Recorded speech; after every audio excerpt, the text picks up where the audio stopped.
በጣም ጨንቆኛል። እያስፈራራኝ ነው። በጣም እያስፈራራኝ ነው ያለው። ቪዲዮውን ቀርጾታል። ልወስድ ነው እና አብረን ለምን አንወስድም አለኝ። ሄሎ ሄሎ፣ እናት ደህና ነሽ? እግዚአብሔር ይመስገን። አንቺ እንዴት ነሽ? ደህና ነኝ። ሰላም ነሽ ወይ? ደህና ነኝ። ጽፌልሽ ነበረ በቴሌግራም ላይ ግሩፕ ላይ አይተሻል፣ ግን መልስ አልመለስሽልኝም እና የሆነ ጉዳይ ለማትኮርሽ ነበረ እና እስኪ ምን ትመክረኛለሽ? በጣም ጨንቆኛል። ከምንም በላይ ጨንቆኛል ያለው በአሁኑ ሰዓት ላይ ነው። አዎ ቴክስትሽን አይቻለሁ። ቀንም ግን ላይቭ ላይ ነበርኩኝ። አሁን እንደውም በጣም ስትደውይብኝ ቴሌግራም ላይ ቆይ እስቲ ምን ሆና ነው ጨንቆኛል ምናምን ስትይ ላይቭ ዘግቼ ነው ማወራሽ እና ምንድነው የተፈጠረው? ምን ሆነሽ ነው? እዛ ውስጥ በውስጥም ጽፈሽልኛል ግን ብዙም አልገባኝም። እስቲ ንገሪኝ። ሌላው ደግሞ ቪዲዮ ሪከርድ እያደረግኩ ነው። ቤተሰቦቼም የማክሩሻል፣ ሀሳብ ይሰጡሻል።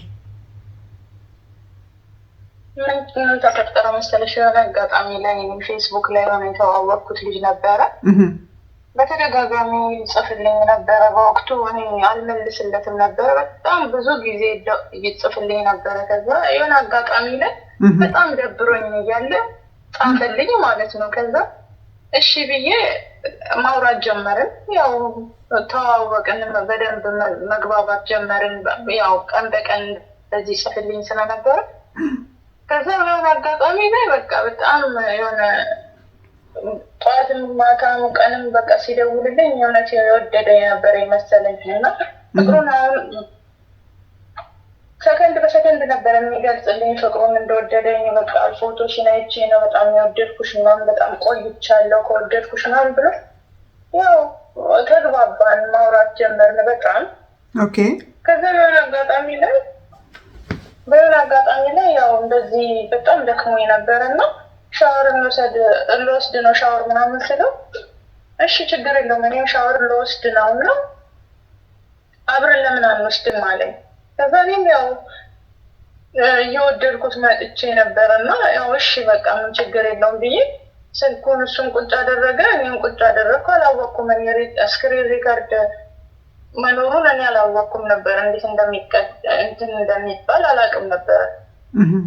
ከዛ እንደዚህ ፊት ለፊት እሱን ቁጭ አደረገ፣ እኔም ቁጭ አድርጌ ሻወር እየወሰድን ነበር እና ከዛ ያው አላወቅኩም መቅረጹን እኔ። ከዛ እንደገና በቃ እንደዚህ የሆነ አልባሌ የሆነ የብልግና ነገር በቃ እንቀጥልበት በዚህ ሻወር ስትወስጂ በየጊዜው ማየት አለብኝ። አንድ ጊዜ ቆይ ያልገባኝ ነገር የተዋወቃችሁት በፌስቡክ ነው ብለሽኛል። በተዋወቃችሁ በስንት ጊዜ ነው እንደዚህ ሻወር አብሮ ለመውሰድ ምናምን ለሌላ ነገር የተገባበዛችሁት? በአራት ወራችን በቃ በደንብ ቀን በቀን ነበር የምናወራው። በቃ ተመቸኝ፣ እኔም ተመቸውት።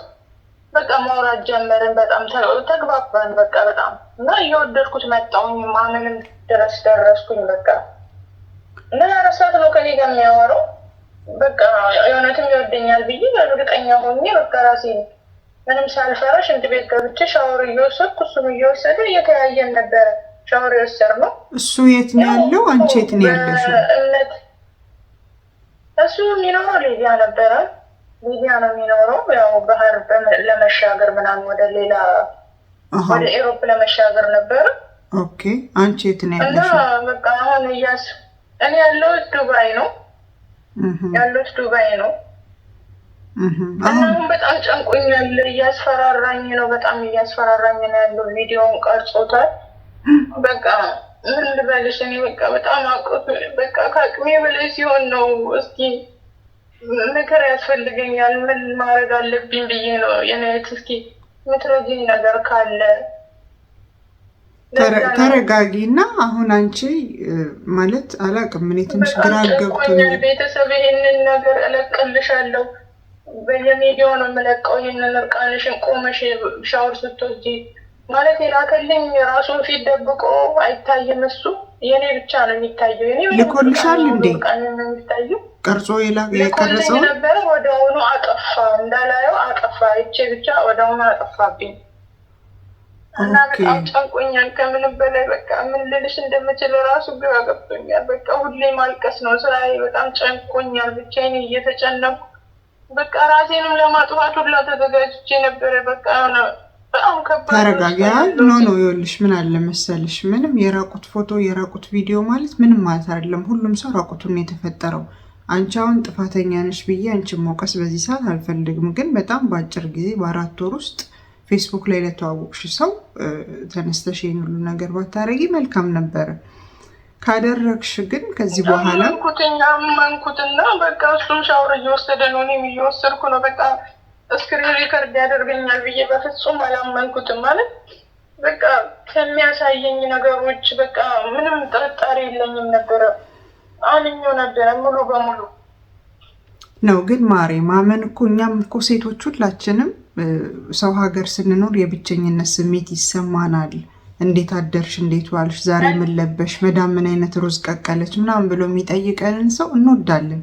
ቤተሰብም ስለማያወራን የብቸኝነት ስሜት ስለሚሰማን እኔ በደንብ እረዳሻለሁ። ይሄ ደግሞ የብቸኝነት ስሜት በጣም ነው የሚሰማኝ። ያው ማንም ይደውልልኝ የለም። በቃ ጠዋትም ማታም ከሱ ጋር ነበረ ማወራው። በቃ እና ብቸኝነቴን አስረስቶኛል። በቃ ቆይ አሁን በሙሉ ራሴን ግልጽ ያልሆነልኝ ነገር በምንድን ነው? አሁን እሺ ሁለታችሁም እፍ ያለ ፍቅር ላይ ገባችሁ፣ ሻወር አብራችሁ ወሰዳችሁ፣ ከዛ ቪዲዮ ቀረጸሽ፣ ከዛ ምንድን ነው ወደ ጸብ የተቀየረው? ገንዘብ ነው የሚጠይቅሽ በቪዲዮ ወይንስ? ግልጽ አድርጊልኝ እስቲ። አይደለም መጀመሪያማ ማስፈራሪያ ያደረገው እምቢ እንደምትይኝ ስለማውቅ ነው የቀረስኩሽ። ማለት እኔ የምፈልገውን ነገሮች አላደርግም ስለምትይኝ ነው።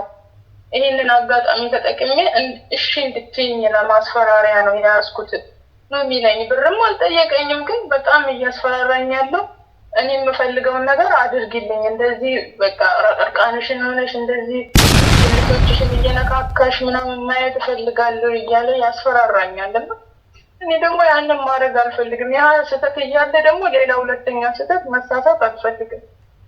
እና እምቢ ስለው ነው እንደዚህ ማስፈራሪያ አድርጎ የለቀቀብኝ፣ ወደ እኔ ላከልኝ ማለት ነው። አሁን ገባኝ። ይሄ ሁሌ የለመደውን ነገር አንቺ ደግሞ እየረበሸች ስለሆነ አንዴ ተሳስቻለሁ፣ እየደጋገምኩ መሳሳት አልፈልግም፣ ማቆም አለብን ብለሽ ስትዩ ካላረግን ሆነ ያስኩብሽን ፋይል ለቤተሰብም ሆነ ሚዲያ ላይ ለቀዋለሁ ነው የሚልሽ? እንደዛ እያለ ነው የሚያስፈራራኝ። ኦኬ፣ እኔ ልንገርሽ፣ አዳምጪኝ፣ አታልቅሽ። አሁን የምታለቅሽበት የምታዝኝበት ራስሽን የምታጠፊበት ምንም ምክንያት የለሽም። ምክንያቱም ይኸውልሽ የሰው ልጅ የሚፈጠረው ራቁቱን ነው። እኔ ልንገርሽ አንድ ነገር፣ ራቁትሽን ሆነሽ ቢፖስተው ልጄ ብሎ እንትን አይሉኝም። በጣም ነው ቤተሰብ በጣም ነው የሚያጠብቅብኝ። ነው ይህንን አዩ ማለት በቃ ከቤተሰቤም ከምንም ከህዝቡ ራሱ በቃ እገለላለሁ። ይህንን እርቃኔ ነው። ግን ማሪ ይህንን ማሰብ የነበረብሽ መጀመሪያ ነው። አሁን ከሆነ በኋላ ውሳኔሽ ምንድነው? መጠንከር አለብሽ። አሁን ይህንን የሚሰሙ ሰዎችም ሁሉም ሀሳባቸውን አስተያየታቸውን ይነግሩሻል። እኔ ግን አንቺን የምመክርሽ በዚህ ሰዓት ኢሞሽናል ሆነሽ የምትወስኛቸው ውሳኔዎች ጥሩ አይደለም። ነገ አንቺ ይሄ ቀን ያልፋል። በዛ ላይ ደግሞ ሊያስፈራራሽም ይሆናል። ሊፖስተውም ላይፖስተውም ይችላል። ከቻልሽ ቁጥሩን ላኪልኝና እኔም ያለውን ነገር አወራዋለሁ አርፎ እንዲቀመጥ። ምክንያቱም በዚህ ሰዓት እሱም በባህር አድርጎ በሊቢያ የሚሄድ ሰው ከሆነ እንደዚህ አይነት ሴት ልጅ ላይ እንደዚህ አይነት ግፍ መስራት የለበትም። ምክንያቱም ባህር ውስጥ ገብቶም ሊሞት ይችላል። ሊቢያ በጣም የብዙ ሰዎችን ነፍስ ያጠፋ ባህር ነው። ግፍ መስራት የለበትም። መንገደኛ ከሆነ እኔም አናግረዋለሁ። አንደኛ ነገር። ሁለተኛ ነገር ግን አንቺን የምመክርሽ በጣም ጠንካራ መሆን አለብሽ። በዚህ ሰዓት ራቁት ማለት በጣም ሲምፕል ነገር ነው። ባህር ሄደሽ መዝናኛ ሄደሽ በጡት ማስያዣና በፓንት ፎቶ ተነስተሽ ትለቂያለሽ። አርቲስቶችን አላየሽም? በየኢንስታግራም ሙሉ ሰውነት ይታያል ነው። ግን ፓርት የለም ነው። አይ ቢሆንም ራቁቱን ነው ሁሉም ሰው የተፈጠረው። ራስሽን ብታጠፊ ምንም የምትለውጩ ታሪክ የለም። እንዳልኩሽ ደግሞ ሊያስፈራራሽም ይችላል። ቤተሰቦችን ማ ከሆነ ኬት አባቷ አምጥቶ ይልክላቸዋል። ሚዲያ ላይም ደግሞ እንደዚህ አይነት ነገር መፖሰት ያስጠይቀዋል።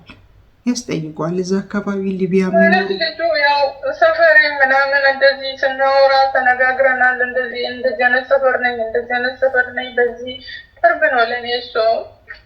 የቤተሰቦችሽን ማድረሻ ምናምን ያውቃል? እነግርሃለሁ። ቤተሰቦቼ የት እንደሚኖሩ የት አካባቢ እንደሆነ በደንብ ነው የሚያውቀው። ኦኬ ቁጥሩን ላኪልኝና ለማንኛውም ምን ያወራዋለሁ። አንቺ ሰው ቤት የምትሰሪ መስኪን ልጅ ነሽ። አታሎሻል። በፍቅር ወድቀሽ ነው ይህንን ነገር ያረግሽው። አሁን አንቺ የምትወቀሽበትም ምንም አይነት ነገር የለም። ሆኖም ግን እኔ አሁንም ደግሜ የምነግርሽ እንድትረጋጊ ነው። በደንብ በውስጥ አወራሻለሁ፣ እደውልልሻለሁ ደግሜ። አንቺ ተረጋጊሽ። ራስ ማጥፋት ይሄ ምናምን የሚባል ነገር ከአእምሮሽ አውጪው። የራቁት ነገር ኖርማል ነው ሀቢብቲ፣ ኖርማል ነው። በዚህ ሰዓት ሲጀመር በኤአይ ማለት ነው በአርቲፊሻል ኢንተለጀንት ሰዎች ራቁታቸውን የሚመስል ፎቶ እየተለቀቀባቸው በየሶሻል ሚዲያው መዓት ነገር አለ እና ይሄ በጣም ኖርማል ነው። ደግሞ አረግ ቁጥሩን ላኪልኝ፣ እኔ አወራዋለሁ። አንቺንም በውስጥ አወራሻለሁ። እሺ ተረጋጊ።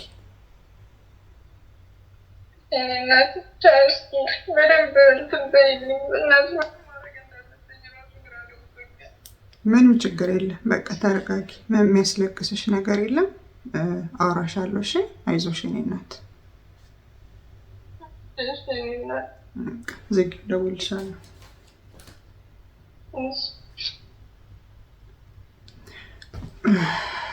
ሰላም ጤና ይስጥልኝ የደርቲው ቤተሰቦች፣ እንዴት ናችሁ? ደህና ናቸው? እኔ ደህና ነኝ እግዚአብሔር ይመስገን። እንደሰማችሁት ነው እች ልጅ ኦልሞስት ከ3 ቀን በላይ ቴሌግራም ላይ ትጽፍልኛለች እና ይህን ሰሞን ደግሞ ትንሽ ቢዚ ነበርኩ፣ እንግዳ ምናምን ነበር እኔ ጋ። ማታ ማታ ደግሞ ላይቭ እገባለሁ ዩቲዩብ ላይ እና አልተመቸኝም ላወራት። ግን ዛሬ ቅድም ላይ የጻፈችልኝ ቴክስት በጣም አስደነገጠኝ እና ሰላም እባክሽን አውሪኝ፣ በቃ ራሴን ላጠፋ ነው ምናምን የሚል ቴክስት ጻፈችልኝ። ከዛ ላይቭ ላይ ነበርኩ፣ እንደው አቋረጥኩና ወጣውና ደወልኩላት እና እንደሰማችሁት ነው። ምንም የምደግምላችሁ ታሪክ የለም። እንደሰማችሁት ነው። ፌስቡክ ላይ መጥቶ ሀይ ብሎ ለተዋወቀችው ሰው በ4 ወር ግንኙነት ውስጥ ተዋውቀው የደወለችብኝ ነው። ተዋውቀው መግባባት ተፈጠረ። በ4 ወር ውስጥ ፍቅር ያዛት። ሻወር ቤት ገብታ ገላዋን እየታጠበች ስልኳን አስቀምጣ ቀጥታ ሻወር እየወሰደች ነው ስክሪን ሪካርድ ያደረጋት እና እንዴት እንደዚህ ያደርጋል? ስክሪን ሪካርድ እንኳን እኔ እሱም እየታጠበ ስለነበረ ስክሪን ሪካርድ እንኳን ያረጋል ብዬ አልጠበቅኩኝም።